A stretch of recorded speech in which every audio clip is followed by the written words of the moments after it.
So today we're going to be taking a look at a scenario where India and China go to war. Now in the last video we did Russia versus China, and today we're going to be swapping it and we're going to be doing China versus India. Now there's three superpowers in this region and they all share a common border, which is China. And overall it's going to be pretty interesting to see how this would play out. If you guys enjoyed this video, make sure to leave a like on it and subscribe to the channel if you're new. That really helps the channel grow. You can share it as well. That also helps the channel grow. We're super close to 40,000 subscribers and we might have already hit it by the time this video is being posted. And yeah, we're getting close. So I want to talk about the 40,000 subscriber special, but I'm going to do that in a little bit. So for now, let's just go ahead and get right into this video. All right, so India and China are not on friendly terms in real life. These two countries very much do not like each other, and there is a dispute going on around this area. There's also a dispute over here in Kashmir. India claims a lot of stuff, and you know, it's just this area is a problem. We could see a war break out in real life because of this, but it would most likely be between India and Pakistan. So in this scenario, I know there's something going on with a dam, I'm pretty sure, or blocking water of some sort. I don't remember. Let's just go ahead and say China goes through with that, and we have India declaring war on China. Now this war could go one of two ways. So India is a middleman in the terms of relationships with other countries. India has two major allies, which would be the US and Russia, and I actually did some digging into like poll numbers and stuff, and it is literally split half and half between the US and Russia, so it's a very in-between country. Now I'm also pretty sure India holds some sort of defensive pact with the United States. It wouldn't be activated here since India is the aggressor, but it could prompt the US into maybe mobilizing into this war. With that in mind, we do have to remember that Russia and China hold good terms together. Russia would not join a war against India, and they would also not join a war against China. So with this in mind, we would most likely see Russia stay out of this war and just kind of, you know, watch, which is bad for India and good for China because that's another front they don't have to worry about. And also, speaking of fronts, almost immediately we have Pakistan joining in on this war. This is, you know, go to duh kind of thing happening. India and Pakistan hate each other. China and India hate each other. And then Pakistan and China are allies. So this is the most logical outcome from over here in South Asia. I know Nepal, Bhutan, and India hold some sort of military cooperations agreement. I don't know if they would join in because Nepal is literally just a mountain, so why not use that as, you know, a barrier? And then the same with Bhutan, there's also literally just a mountain. So with that in mind, we don't have much happening between India and China, but we do have some movement of Indian troops moving into southern Pakistan. Pakistani troops push out from the Islamabad area, and together Pakistani and Chinese forces push into Kashmir. So far this isn't really going well for India. They are the 4th strongest country in the world, but they are also up against the 10th and 3rd strongest countries, so they're not in a very good position, which means they're going to need some allies. Luckily for India though, they do hold some sort of pact with a lot of these countries over here, such as Japan and Australia. I think South Korea is in on that too, and I know the US is in on it. So overall, India has a lot of friends over here in Oceania. And there would also have to be a lot of factors for some of these other countries to join in, such as the US. China would have to do some stuff to kind of get in on this war. And in order to lever the US into the war, I'm going to be having China declaring war on Taiwan. Now this would activate a defensive pact with the United States. We're going to ignore that and just say China didn't know about it, even though they 100% know about it. So with this, we have the USA joining the war on the side of India, as well as Japan. So now China and Pakistan do have some problems with them.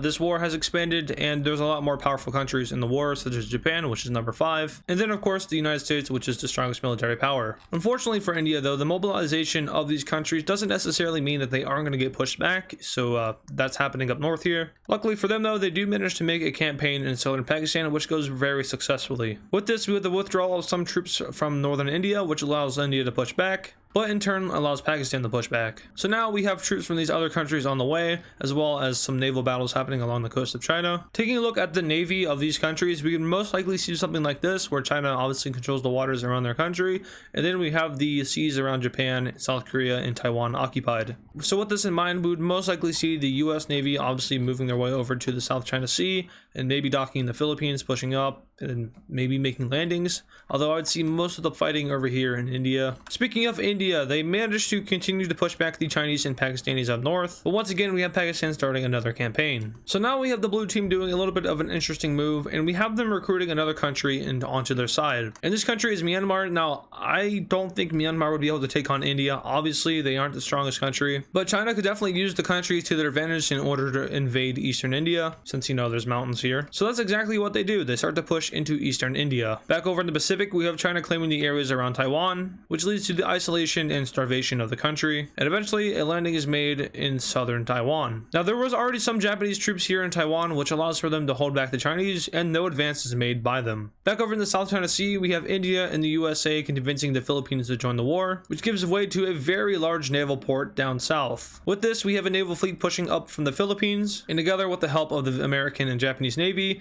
we have the capturing of the area in the east of Taiwan. With this, we have support coming in and the recapturing of Taiwan and a pushback of the Chinese Navy. Back over in India, we have India pushing Pakistan out again, but we do have Pakistan reclaiming some area in the south. Over in eastern India, we have Burma and China completely capturing the Panhandle area and setting up a defensive line in this small area over here. Back down in the South China Sea, we have navies pushing up towards the island of Hainan, I don't know how it's pronounced. And with this, we have a naval battle happening around the island. This leads to a red team victory and an encirclement around the island, and then finally a landing in the island's southernmost city. For now, this front is held, but it is predicted that the red team will be able to overthrow the island within the next few weeks. And with that, we have a new front against China being started. So now over here in the Gulf of Thailand, we have an interesting event taking place. We have the American Navy pushing around the coast of Vietnam and finally linking up over here on the coast of Cambodia. And surprisingly, we have the US declaring war on Cambodia. Now the point of this is to open up another front and to hopefully push up and take Laos. So American troops cross over and land in Cambodia and start to push into the country. So Cambodia is quite literally a jungle, and we know that the Americans and jungles don't mix well together,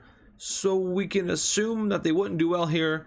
But just because, you know, Cambodia is a minor country in the grand scheme of things, we have the country getting rolled over. Now obviously guerrilla warfare is inevitable in this scenario, so maybe that would kind of slow down the US Army. But from here, they continue their campaign up north into Laos. China was aware of America's plans and starts to send troops down into northern Laos, and eventually they meet up over here where the, I guess, bigger part of Laos begins. Now I know the US and Pakistan hold some sort of friendship, and I know the US is friends with both countries, so I don't know if they would really want to go to war with Pakistan over this. I doubt they would, but you know, maybe. Also, I forgot to mention there was a war between 4 nuclear powers going on right now: Pakistan, India, China, and then the US. Obviously that's not a good thing for the world, but I'm just gonna say that they're not going to use any bombs in this scenario. Anyway, we have an offensive being made over here in Pakistan. Red team troops start to swarm into the country, they capture the capital, and overall Pakistan starts to fall. This leads to a lot of angriness in the Chinese army, which allows them to push down south nearing New Delhi. Luckily though, they are stopped in their tracks. But unfortunately for India, we have Pakistan meeting back up with itself. Overall, the offensive was valuable, but they did lose a lot of northern land. Back over here, we finally have the capturing of the entire island, and with this, we have the red team securing their naval dominance in the region. And with this, we have the red team securing dominance in the northern South China Sea. So with this, we have another phase in the red team's plans complete. And we have, you know, 1-2 fronts against China now. Technically, we could go with 3, but I doubt they would want to make a landing over here. But now it's time to open up a 4th front. In an event that pretty much everyone saw coming, we have South Korea and North Korea joining this war. With red team troops already stored in northern South Korea, we have pretty much just a blitzkrieg of North Korea. A rapid push is made up that captures Pyongyang, and overall the country is swiftly taken. We eventually have the capitulation of the country and red team forces crossing over into northern China. Now I do want to emphasize how fast this was. This was a very blitz moment. This took place in under a week, I want to say. Now, realistically, that's probably not possible. North Korea put up a more of a defense than that.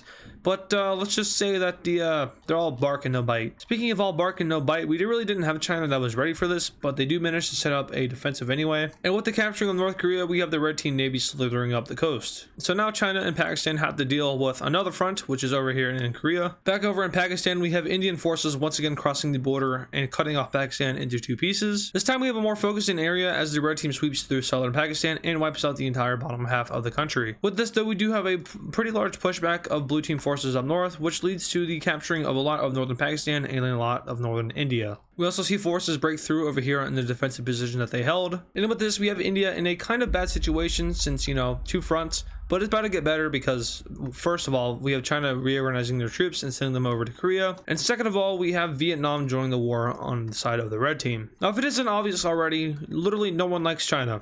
like one country, two, okay, maybe two. So yeah, a giant gang up of countries against China would not be out of the realm of possibility. Now with Vietnam in the war, we have the red team pushing out from there, as well as a naval landing being made in southern China. The Chinese Navy in the region is eradicated, and a front in southern China is set up. Now it is unlikely that the red team will try to invade from here because, you know, taking out China really isn't a priority. It's more so of liberating India and then allowing them to push around and maybe into China. So with that focus, we have the recapturing of Islamabad, and after exhausting all of their resources and manpower, we have the capitulation of Pakistan. Now obviously this is a very significant development for India because now they have just, you know, one bigger front against China, and then of course having a power out of the war is always good. Anyway, from here we have the capitulation of Laos and an invasion being made into Myanmar. Now these Southeast Asian countries are relatively poor, especially Laos, Cambodia, and Myanmar, and then of course Myanmar is also dealing with that entire military coup and genocide, so let's just go ahead and say that the red team has a pretty easy time taking over the country. Eventually we see Indian forces pushing China out of their eastern area. Those forces then push over and down and meet up with other red team forces in Southeast Asia. So with this, we now have China fighting one big front. So from Pakistan down to Vietnam, China is being invaded, and then of course Korea, although this is probably just being held. And just to be completely real, this video isn't supposed to be like 100% realistic. I doubt it would escalate to this much. So I mean, China versus India in a 1v1 would most likely be a stalemate if that's what you're looking for. But, you know, let's make it interesting. So anyway, back over in Kashmir, we have India finally kicking China out of the region. Speaking of kicking China out, they retake all of their eastern claims, and we have the capitulation of Myanmar. So now it is literally just China in the war, and they're not too happy about that. So now taking a look at this, it is probably not good for China to stay in this war. We have multiple naval landings being made on their coast, and then of course the red team is nearing Beijing. So in order to preserve their country, we have China signing for peace. So let's go ahead and take a look at that peace deal. Alright, so taking a look at the peace treaty here, we actually don't have that much changing, but when you break it down, you can see that there's a lot of things that China lost out on here. So first, starting off with India, of course, we have them getting all of their claims over here in Kashmir, and plus even more than that, we have them getting some lands off of Pakistan, and then we have some lands getting out of Tibet, which is then released into an independent nation. Over in eastern India, we have them getting a big chunk out of Myanmar, and then some more out of China. Down south, we have Vietnam annexing all of Laos, and then the US occupying Cambodia. Taiwan is recognized as an independent country, and the north goes down to the south. Another thing that happens in this treaty is the creation of another organization, which ironically enough is just called the Pacific Treaty Organization. It's between the United States, India, the Philippines, Taiwan, Japan, and Korea. And with this, we have China and Russia having a similar enemy, which is, well, NATO and then PETO, which is really it's not a good name at all. PTO, let's just call it that, pay time off. So looking at PTO here, we have some possible candidates for their alliance. Such candidates would be the new government of Cambodia, Vietnam, possibly Malaysia, and then possibly Tibet, and then Nepal and Bhutan. Although I highly doubt Bhutan would want to join. So yeah, this is a pretty, scaled out situation of what would happen if India and China went to war. Now obviously this isn't meant to be realistic and is mostly geared toward entertainment, so if you didn't like the outcome, then just keep that in mind. So like I said in the beginning, I do want to talk about the 40,000 subscriber special, which is going to be a live stream, but it's going to be very different from what I usually do. Now, usually I like to go onto my drawing software and just, maps, which is what I've been doing for since June. But we're going to do something different for 40,000 subscribers. I'm going to be putting on my gaming gear because we're going to be playing Hoi 4 for 40k. Now, I made a post not too long ago kind of talking about what I should do for 40k, and I saw a lot of Hoi 4. So luckily for you guys, that's what we're going to be doing. I'm not very good at the game. I only have one DLC, and it's going to be interesting. But I'm going to be live streaming it all, so if you guys want to see that, then I'll most likely be doing it within the next couple weeks. I do it on this channel, as for all my live streams. And yeah, so if you guys enjoyed this video today, make sure to leave a like on it and subscribe to the channel. If you have someone that you think would like this video, make sure to share it with them. Once again, thank you guys for watching, and I'll see you guys in the next video.